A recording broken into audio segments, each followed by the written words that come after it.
And this 25-minute presentation covers the early years of Pasatiempo, from the first vision of the course to the development of the early homes. You'll see mostly old and some new pictures as I tell a few stories from the late 20s and early 30s. So we plan to do other detailed presentations on other parts of Pasatiempo history. So as you're watching this presentation, if you have a topic, something comes to mind, also please type it in the chat for us to consider for future presentations. So I am assuming that all the attendees know who Marion Hollins is. And some of you may already know that last Friday, it was announced that Marion will be inducted into the World Golf Hall of Fame in the contributor category for the class of 2021. And after 2 prior campaigns that we did in 2005 and 2019, our 3rd effort this year was successful, and our dear lady's time has finally come. So it's just so great. I'm going to mute all. Yes. Right. So on Sunday, this coming Sunday on April 26th, there will be a short segment announcing the 4 inductees on CBS. I'm not sure what time, but the World Golf Hall of Fame will be doing a little short segment. And the formal induction ceremony will be in March 2021 in St. Augustine, Florida. Now, attending this presentation today, we have a combination of homeowners, shareholders, and Pasatiempo fans. So I thought you might be interested in some of the current Pasatiempo numbers, just a few of them.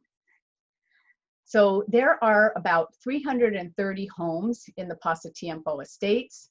We have 417 Pasatiempo golf course owners, which we call shareholders.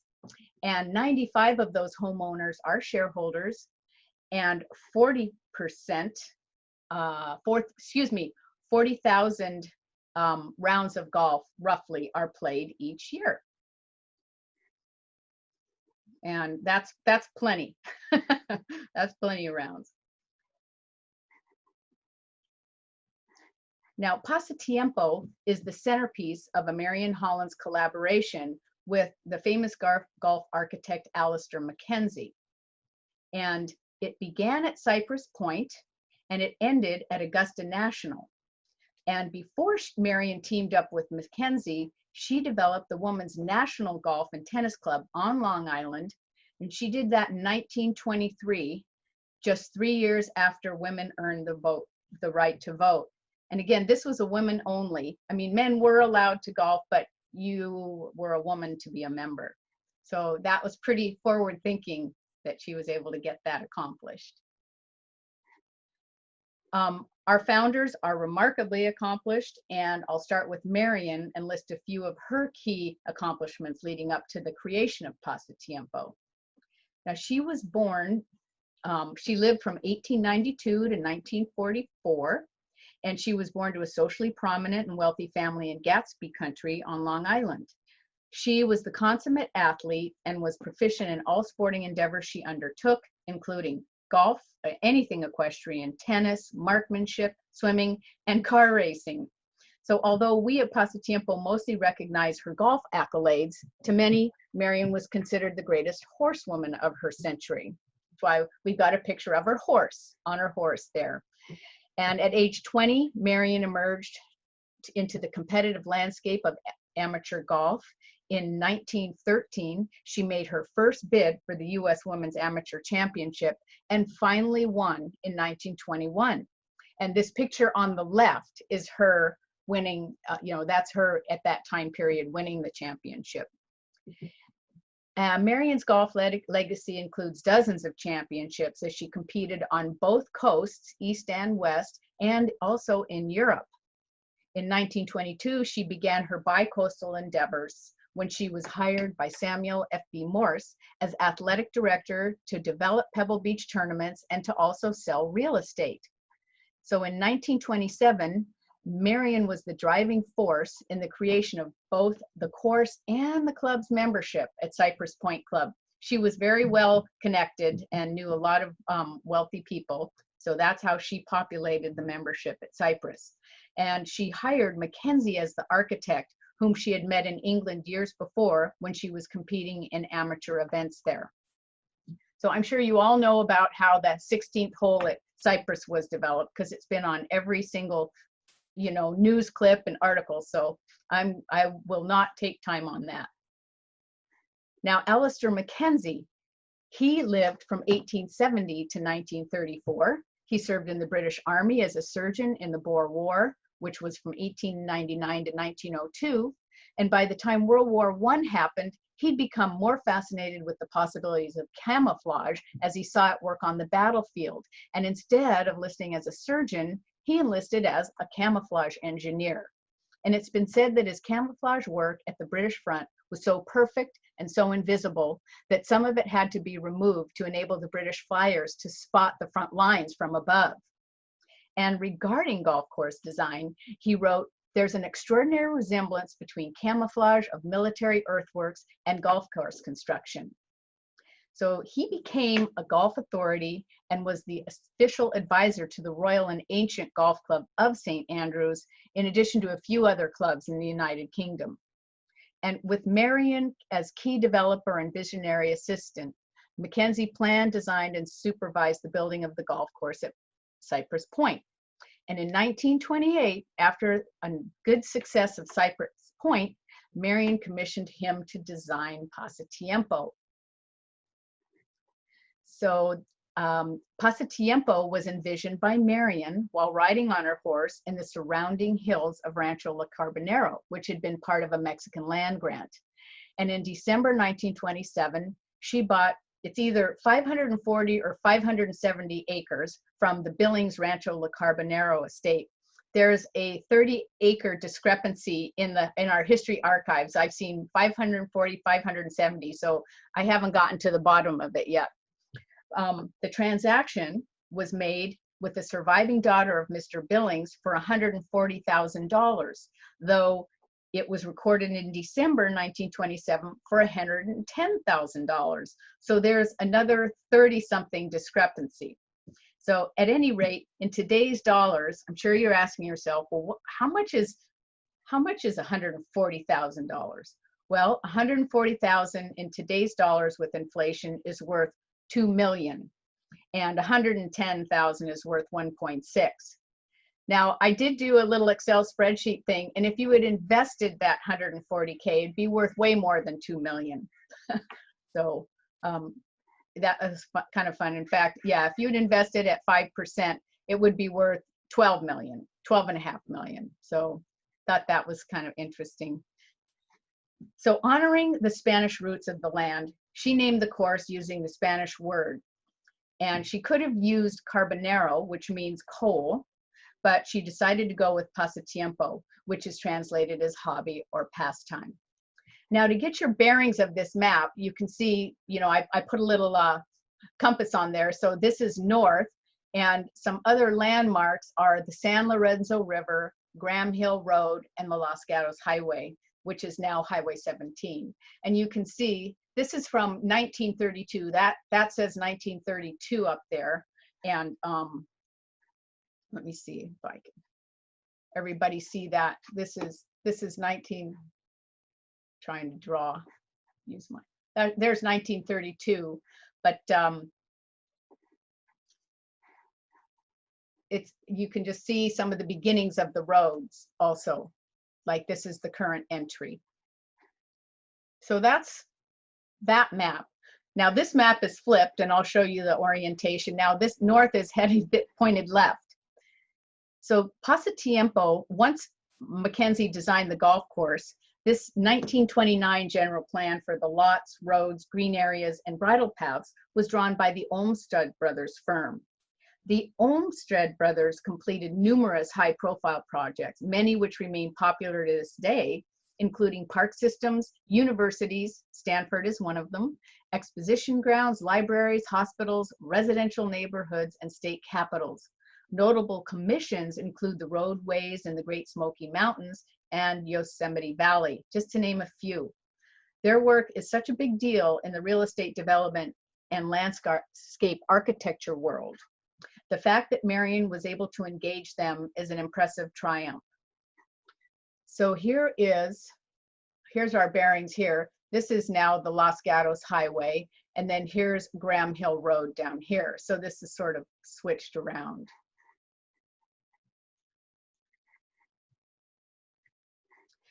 Now about Marion's passion. David Owen is a big fan of Marion. He's writes for the New Yorker and the Golf Digest, and he wrote The Making of the Masters, but he also wrote this article in 2003 called The Case for an All-Male Golf Club. And that not mean golf clubs that men use to strike the ball, but golf clubs like Augusta used to be. Anyway, so Hollins, he writes this excerpt. Hollins, who died in 1944 at the age of 51, was the first important female developer of golf clubs in the United States. She was also essentially the last. In recent decades, new golf courses have been built in this country at a rate of approximately one per day, yet women have had leading roles in the creation of only a tiny number of them. Why?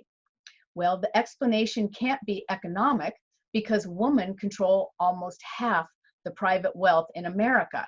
The only possible explanation is desire. And since Holland's day, American women have clearly believed that there are better uses for their money. So I think her passion explains why Marion has this unique, singular legacy in the world of golf.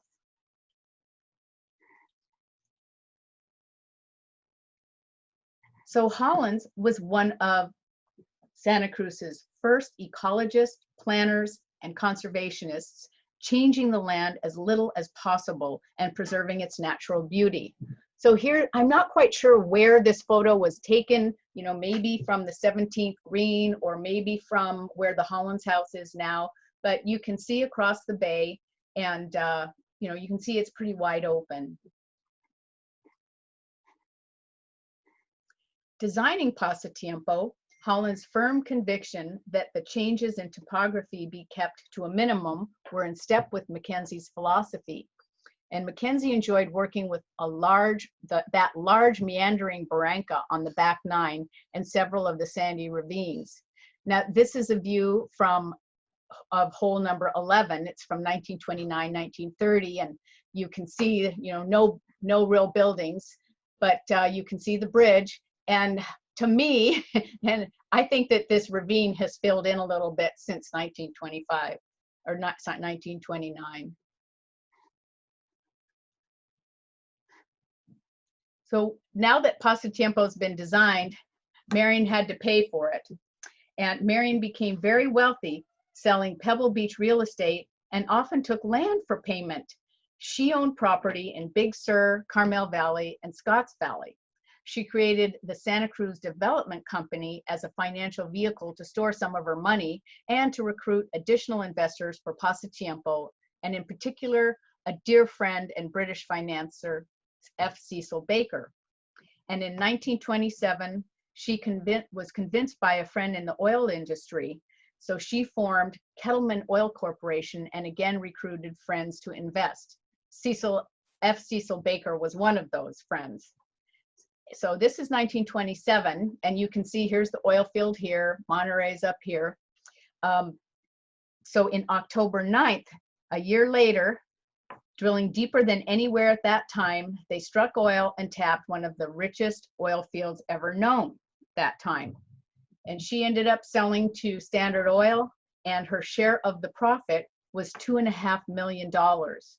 And in today's dollars, with inflation, that comes to $38 million.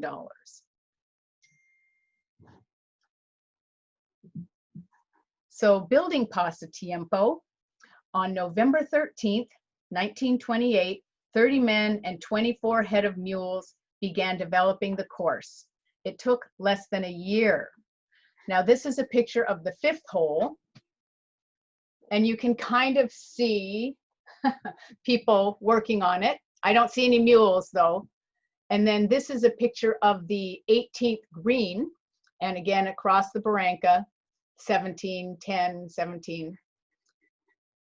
And then only 10 months later, again, it started in November 13th, 1928, and just 10 months later, Pasatiempo opened on September 8th, 1929, with an exhibition round featuring revered golfers, Cyril Tolley, there's Marion, Bobby Jones, and Glenna Collette. And it was a fluke that Bobby Jones was even able to play that day. He was at Pebble Beach Golf Links for the 1929 U.S. Amateur, trying to become the first person to win 3 straight amateur championships in a row. But Johnny Goodman, a young amateur from Nebraska, knocked Bobby Jones out of contention in the first round. So he had some free time. And Marion, she was more than an acquaintance with Bobby Jones, because they had played in 1921 exhibition round at East Lake Country Club in Atlanta. So they were familiar playing partners. And Marion convinced Bobby to join her on Sunday to play an exhibition match on her new golf course. And there's a whole story about how her relationship with Mackenzie was a segue to Bobby Jones's relationship with Mackenzie and building Augusta, but that's a whole nother one too. So Pasatiempo was a challenging course. The original layout had the 10th tee located where the Pro Shop parking lot is now, which is a 200-yard carry. So you can see you can see the road in front here, and then here's the tee box. So thankfully, in August of 1941, the 10th tee was moved across the road to its present site, and that allowed a better chance for the average golfer to get his tee shot over the barranca. So now it's under 150 yards to carry the barranca. And I might add, for the golfers, fans and golfers in the audience, the scores, their opening day scores, Bobby Jones shot like a 76, Marion Holland shot a 93, and Cyril and Glenna shot in the 80s somewhere. And we do have the original scorecard at in our exhibits at the Mackenzie room. Once the course was open, it was time to populate the development with homes and memberships. So this is the view from above the 17th green. So the green is right down here in front. So you can see it just opens up so nice and wide. You can see Monterey across the way there. So in December of 1929, 81 quarter-acre lots were offered for sale, and they ranged in price from $1,000 to $3,000. So in today's dollars, that's $23,000 to $45,000. Proprietary memberships were offered for $500 initiation fee and $100 annual dues. So I have to say, as a member, we pay a little bit more than that now in 2020. But if that was today's dollars, $7,500 and $1,500 respectively. Like I said, we pay a lot more than that. She engaged the architects Clarence Tantow and William Worcester to design the homes, and she hired Thomas Church to design and supervise all the landscaping. And all three of these designers, Tantow, Worcester, and Church, became quite reputable in their respective fields after working for Marion on this property and development. So there's a story on Marion's tenacity, her sales acumen, if you will. Lot sales were slow due to the stock market crash. And one story goes, Marion insisted on showing a choice lot to a visitor from the San Joaquin Valley, probably somewhere near those Kettleman oil fields, right? And even though he protested he was not interested in buying, the price was $3,000 for that lot. And after inspecting the lot, the visitor remarked, "Miss Hollins, this is a beautiful lot, but I'm not interested in buying. This lot is worth half of that to me." So the visitor returned to his valley home, and a few days later, he received a letter from Miss Hollins stating, "We've decided to accept your offer of $1,500 for the lot you were looking at." So I don't know if he ever bought, but she at least she asked, like a good salesperson. She always asked. Marion's priorities were to finish the course first and then build key structures. And again, Thomas Church did the landscaping for these. She had in 1929 the sales office, the caddy house, and the clubhouse. And then in 1931, Marion's home, Church's home, and Mackenzie's home. And this view, it's from the front nine above the first tee before the homes were built. And there is that today there's that huge oak tree that's by the Hollins house as we drive our golf carts up from the, up there. So, and I think that's the tree. So, because it's a lot bigger now.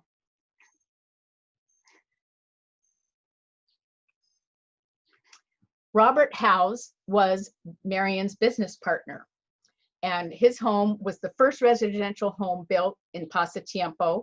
It was also used as the sales office, and it was designed by William Worcester, and again, landscape by Thomas Church. This home was an early commission in Worcester's very accomplished career, and this is a picture of the not easily seen back end of the house. So this is the backyard. You do see it when you're driving up Pasatiempo Drive. And after I explain all these different buildings, there will be an aerial shot, and I'll point out which building is where. Next is the Caddy House. That was completed in 1930, costing $3,500 or $52,000 today. And it may have served as a temporary clubhouse till the first clubhouse was completed. And it was again above where it was sort of next to where the Hollins house is today. And again, I'll show you that aerial photograph. But these are caddies. Looks like a pretty nice place, great view, nice day. Now, the first clubhouse was commissioned in 1929. She commissioned San Francisco architect Clarence Tantow to design the first clubhouse. He had a thriving practice throughout the Bay Area, Monterey, and Santa Cruz. In fact, he did Monterey Peninsula's country club clubhouse as well. This was completed, the first clubhouse here was completed in 1930, like it says on the sign, and it became a gathering place for all, including Marion's wealthy East Coast friends, as well as Hollywood celebrities. So this is the front entrance. And then this is the backyard. And the gardens were designed by the innovative Thomas Church, who helped pioneer new principles governing modern landscape design. And the second story there, that was used as a guest house. So the downstairs was the clubhouse where people played cards or gathered and had their cocktails. And upstairs were three bedrooms that served as guest rooms.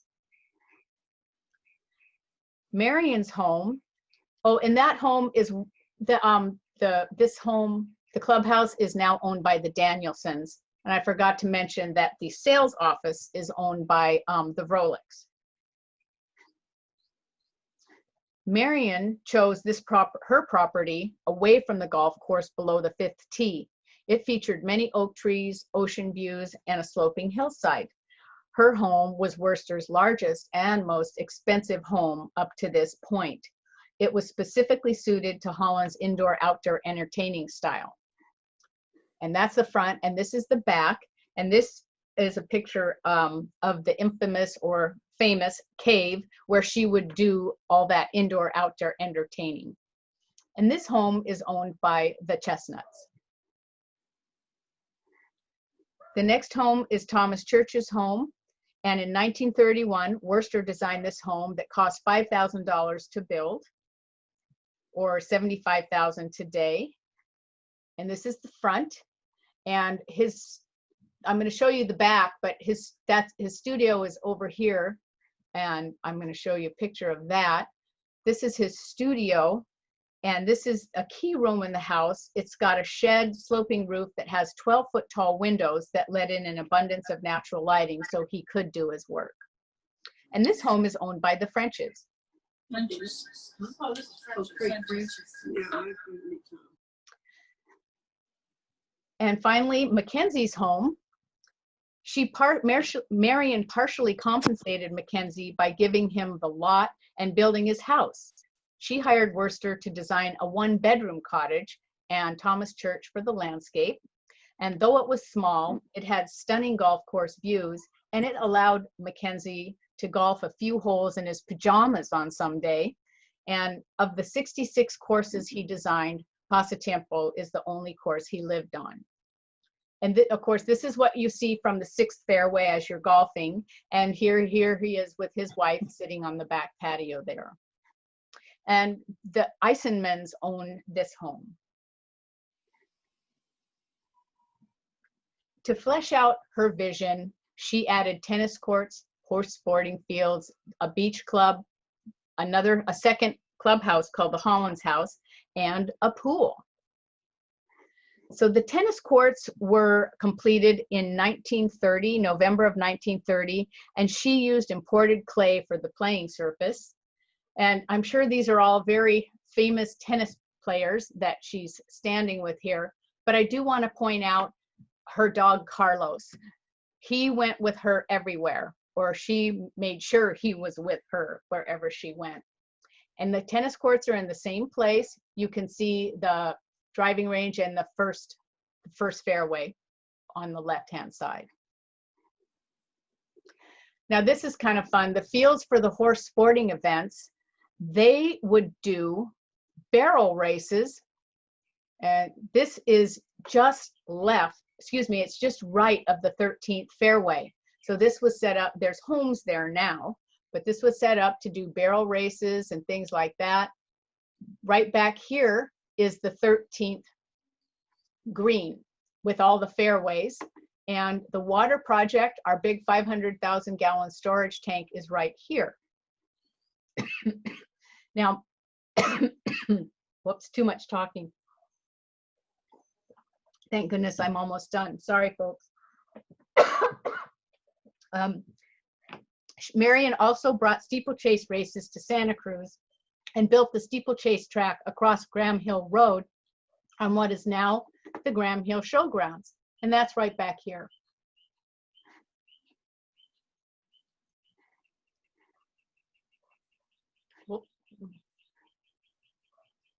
Here's the beach club, and that's located on the north side of the yacht harbor. The building stands above Aldo's restaurant, and it's now a private residence. You can see, everybody who's familiar, hopefully you've all been to Aldo's at some point. Now the Hollins House was, Marion hired Tonto to design the second clubhouse, now called the Hollins House. So as you know, it was never Marion's home. It was meant to be a second clubhouse.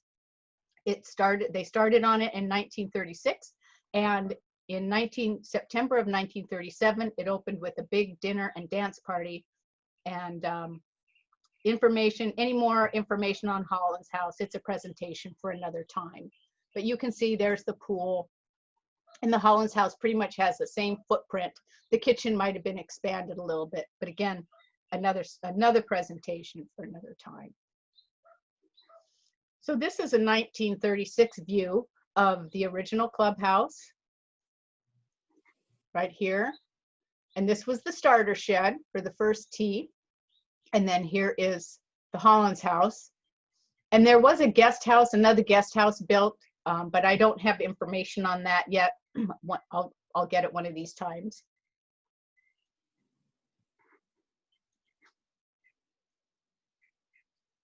And then here's the picture.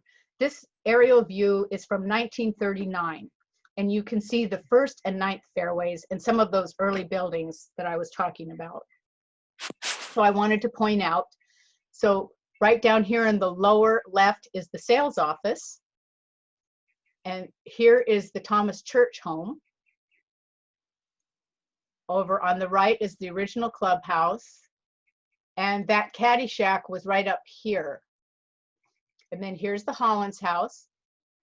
And there's 2 other homes I wanted to talk about, because her good dear friend, F. Cecil Baker, he built a beautiful home on the 17th green right up here, which is now owned by the Mowers. And Cecil Baker also built another home, was called his guest cottage. And this is now the Mackenzie Bar and Grill.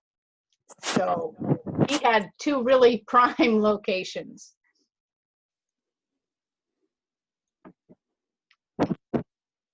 And this is just another view of the front 9. I can just get lost in looking at these. As you can see, there's no trees. The first pit, the first green is down there. This is before the driving range was put in. And there's that oak tree down here in the middle. I'm not sure where that is. I think that's gone now. But you can see here, here's probably the 4th hole down in the background there. There's the Ling's house, and then probably the 7th green here, and the 8th, the bunkers over here by the 8th hole. So it's just a really great view. And today it looks like this. So you can't see quite as far because of the tall trees. They were planted there in the 60s, I believe. And but it's a very cool view still, because you can see Monterey Bay, where it all started. So I'd like to acknowledge the Julian P. Graham Historical Photographic Collection. There's the website, julianpgraham.com, and he was the photographer for the Pebble Beach Corporation, and he chronicled the history of Monterey Peninsula from 1924 to 1963. And if you go to this website, it's amazing. You can see all the photos he took. There's watermarks on them, but there's pictures of movie stars, Marion, Mackenzie, Cypress Point, Monterey Peninsula. It's a wonderful, wonderful library, and you can buy pictures from them. Our 2 other photographers are Lori Aiello and Portia Shao. They're both local Pasatiempo residents and good photographers as well. And then in closing, the timing of the chain of events involved to create and build Pasatiempo are remarkable. From conception to opening day, it took less than 2 years for Marion to see her dream golf course come to life and come true, and then just a few more years to expand her dream. And in the time of the stock market collapse, that's pretty amazing. So where else in the 1920s or ever was someone sitting astride a horse, envisioning and planning a planned community of attractive houses surrounding a golf, tennis, equestrian, and bathing facility? Well, it could only be Marion Hollins, and in Santa Cruz. She funneled all her passion and taste into the development of what she conceived as the greatest golf course and sporting residential complex in the country. And the fact that she engaged the talents of the Olmsted brothers, Tantau, Worcester, Church, and then Mackenzie as the golf course architect, again, proved her immense triumph and accomplishment. So, enjoy this picture. This is a 1928 drawing. It's the first drawing that the Olmsted brothers did. And again, the lower is Graham Hill Road. But if there were any questions. Yeah, Emily, we have a few. Okay. Can you hear me now? Yes, I'm all done. So we have from Bobby Donnelly, was the 10th hole a par 5 originally? Yes. Yes, it was a par 5. Okay. And Trent Godby has a comment. He said, amazing that Bobby Jones shot 76 on a brand new course. I know. It was the first time. And yeah, that's how good he was. And that's how hard Pasatiempo is. And then another one from Bobby. Bobby wondered, when were the trees put in between 1 and 9? Yeah, I believe it was in the 60s. And one of the sort of saviors or savers of Pasatiempo was a lumberman. And, you know, Sam Nye Lumber. And some of the balls, people were slicing the ball, and someone was actually killed on number 9 from the first tee. So they decided to plant some trees. And they've gotten huge. They started out as little small things, and they've gotten huge, and we've actually lost quite a few since then from storms. Good question. Okay, this is a somewhat related from Andreas. It says, it's incredible how old courses originally did not have many trees, nevertheless any tree lines dividing between holes. Was there an initial layout for trees done by Mackenzie? I don't remember that, but I remember you couldn't remove a tree without Marion's permission. Right. Yeah, But no, he didn't. And it's kind of interesting when you look at pictures of Seascape Golf Course, which was done a long time ago as well. There were no trees on that. So it's interesting how we've evolved to be big tree savers when they, really, before we ever got here and were born, there weren't that many trees here in our Santa Cruz area. Okay, this is from Mark Knapp. He wonders, Emily, what is your favorite hole on the course and why? Oh gosh. Well, I always say this when I get there. I think it's number 13 because it's the warm, sunny hole. I love 13, but it's hard to pick. And I birdied it. So par 5, and I birdied it. But it's hard. It's hard to say what your favorite is, but I do like that one because it's warm. So, but I like the number 1 because of the view. But then I love number 12 because of the view also. So it's hard one. What's his favorite? What's your favorite hole? You'll have to unmute him. Oh, I'll Find him. Do I dare unmute everybody? My favorite hole, I like 13. I actually so that's a big difference of my hole. I have to mute everybody. Hang on, Mark. I got to mute everyone, and you unmute yourself. There, go ahead and unmute yourself. Yeah, I like 13 a lot. It's a great hole. The first time I ever played Pasatiempo about 1.5 years ago, I birdied number 15. Nice. Which was awesome. I was in the back left bunker, so that was cool. And then number 3, I think, is one of the most difficult holes in golf. So that's a bogey is essentially walking away with a par there, in my opinion. So big fan of that. Yeah. No, Mackenzie, he made the par 3s, I think, particularly tough because he said you were always teeing off on, you had one shot to make. So he put all kinds of trouble in between. So you just had to carry and get to that green. And so they were always, I think all the par 3s are quite difficult and challenging. Other question, Audrey? You're on mute, Audrey. Yeah, Trent Godby, he wonders, does Ken Venturi still own the course record? No, our one-time pro, Sean McAtee, he shot a 63 there, and that's the course record. I have a story though. I have an interesting story.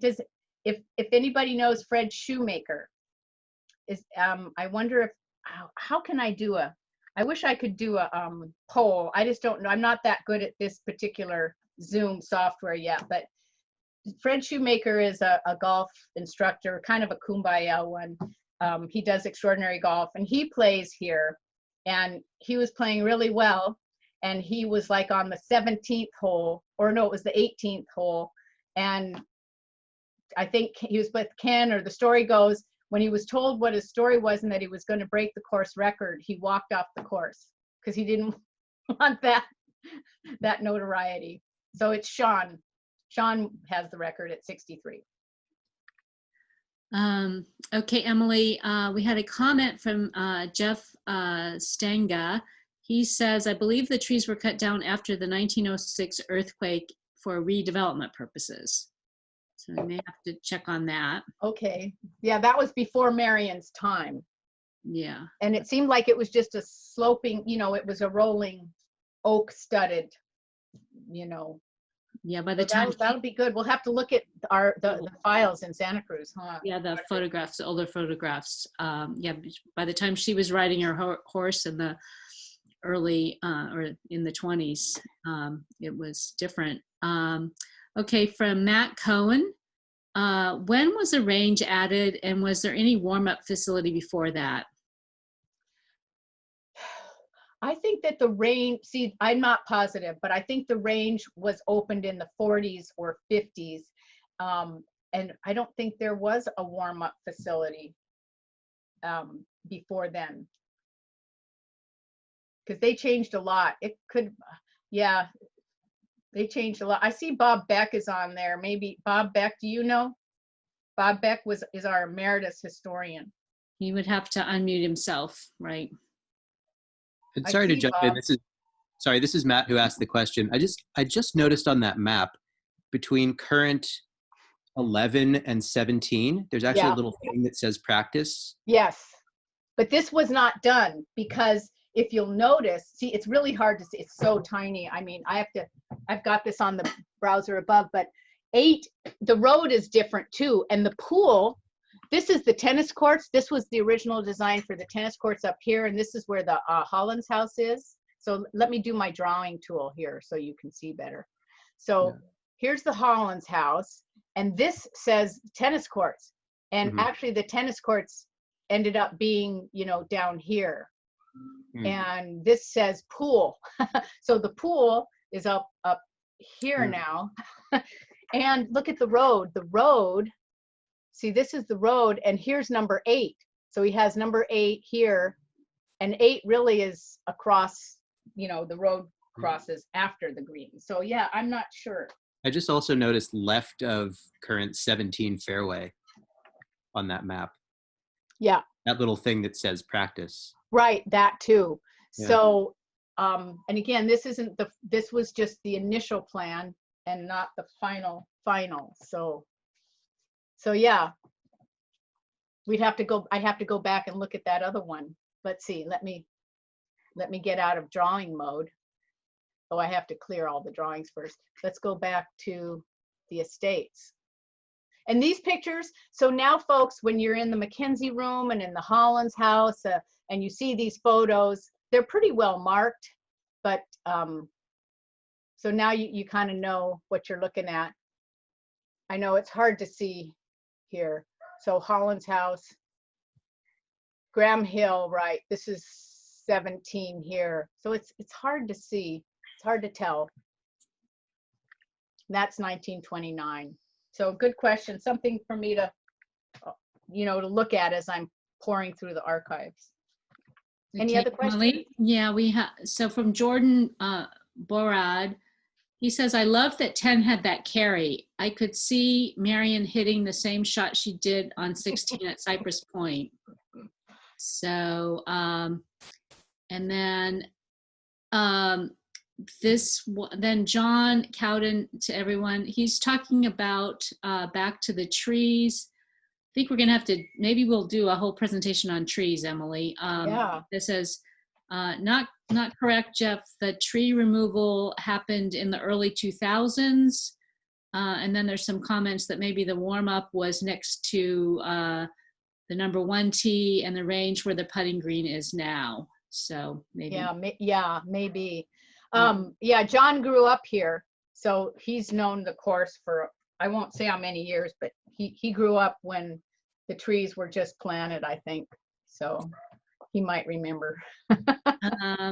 Okay, and then Hades wondering if we're going to share the presentation, and yes, it's been recorded, and we'll be sending it out to anyone who requests it, the recording links, as well as to the History Club members. So, and I think those are all the questions. There's a lot of comments thanking you, Emily, and saying that you've done a great job, which you have. And oops, one more. What year did the old number 1 tee box get moved down, and what year did 1 flip to a 4-par? You know, we joined in 1998, so I think that's about when it happened, because I've always known it to be a par 4 for guys. So it's always been a 5 for ladies. But so I think it had just happened when they rearranged the cart barn and they did all kinds of things. So if I could unmute Bob Beck, I've unmuted you. Can you talk about that? I enjoyed it very much. The first hole originally occupied half of the driving range, and then it was moved over as Sam and I put the trees in.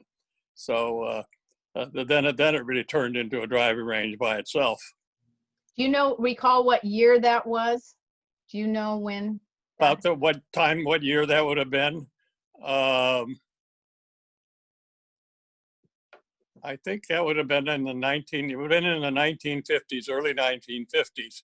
Because when I first came here, the trees were barely up. They weren't even 6 feet tall. They were 5 feet tall. And so that had just been put in. So I would think it was around, the early 1950s. Okay, cool. Thanks, Bob. One more question from Jordan. Any plans of pros playing a match here during the pandemic? No, they're not. Nobody's playing. We're all upset. Nobody gets to play. And we were sad to see the Western Intercollegiate also get canceled, which that was unfortunate. But by the way, one thing about, Pasatiempo is sort of the Augusta. It's the Augusta of the West, although Cyprus could say that too. But there's two tournaments that are played every year at the same course, and that's the Masters. It's always played at Augusta, and that started around 1940 something. And yeah, the putting green that used to be where the cart path is now was actually part of the original ninth green. Oh, which really? tells you the clubhouse, when it was put in, it made an intrusion. So there's a lot of little interesting things that took place here. Yeah, it did change. Bob, while we have you, Oliver has asked, what is your favorite hole? Bob, what's your favorite golf hole at Pasatiempo? Bob Beck, what's your favorite hole? Are you thinking? You're smiling. Oh, well, I know my favorite hole is the one I can do the best on. Which has And it changed as changes. I've grown older. The shorter holes are more important. I think 15 is my best one now. Okay, Emily, I think that's everything. Okay, We'll great. try to, if you want the recorded link, reach out to me and Emily. Yeah, history@pasatiempo.com works also. That's an easy one to remember too. And then Mary D says, Bruce and Mary D Charlton says that they know that number 16 was Mackenzie's favorite hole. Oh, right. Yes. Yeah, it's not mine. It's not my favorite hole. Although I birdied that one, but. Well, good. Well, thank you, Yeah. Emily. Great job. Thanks to everyone for coming. We had over 80 participants. Great. And we appreciate your time. Emily, any closing thoughts? Nope, that was it. Thank you very much. And, we'll probably do one of these a quarter. So if you do have topics for us to research, that'd be great. Although we do have some too. It was great. You bet, Linda. Thank you. It's so nice to see everybody, my familiar faces. And all right, so I'll go ahead and end the movie and stop the record. I'm going to stop the recording.